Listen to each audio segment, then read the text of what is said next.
Ça fait un bout de temps que notre buvette n'a plus été remplie de cette façon-là un jour de semaine. Ça fait plaisir à voir. On essaie vraiment de mettre une nouvelle dynamique et je pense que ça prend. Moi j'ai joué 10 ans en équipe première, je n'ai jamais vu autant de monde à une présentation d'équipe. Et donc c'est très chouette, c'est un bel engouement qui reprend.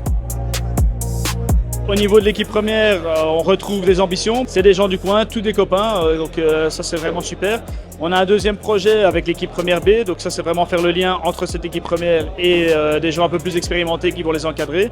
Et alors au niveau des jeunes, là c'est vraiment le but, c'est de mettre le paquet pour récupérer nos jeunes de chasse. Du temps de Rodolphe, qui était vraiment un super coordinateur, nous avions 190, 200 jeunes ici sur le site.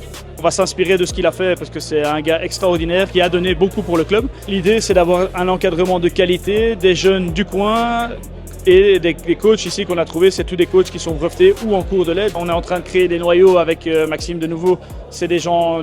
Il y aura des équipes très compétitives, il y aura des équipes débutantes, donc il y en aura pour tous les goûts.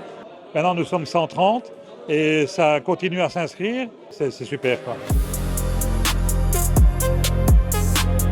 J'ai eu M. Champagne hier qui m'a assuré que pendant l'été, nous aurions des vestiaires qui seront refaits.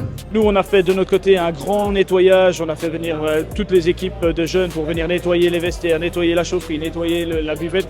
Donc on a un environnement de qualité et maintenant on espère que ça va suivre au niveau des sanitaires et des douches, etc. J'ai eu des accords de Thierry Champagne ici qui m'a dit qu'effectivement cet été on allait avoir des nouveaux vestiaires pour les catégories, enfin pour tout le monde en fait. Et on nous a promis un éclairage LED parce que ça nous pèse très très fort dans les finances du club parce qu'on est toujours à l'halogène. Et donc je pense que dans un monde qui se veut sustainable, économique et écologique, etc., un éclairage LED pour un terrain, c'est le minimum. Et donc ça, ce serait pour courant 2027. Donc c'est des bonnes nouvelles. Et donc là, effectivement, ça se dynamise et c'est super. Ouais.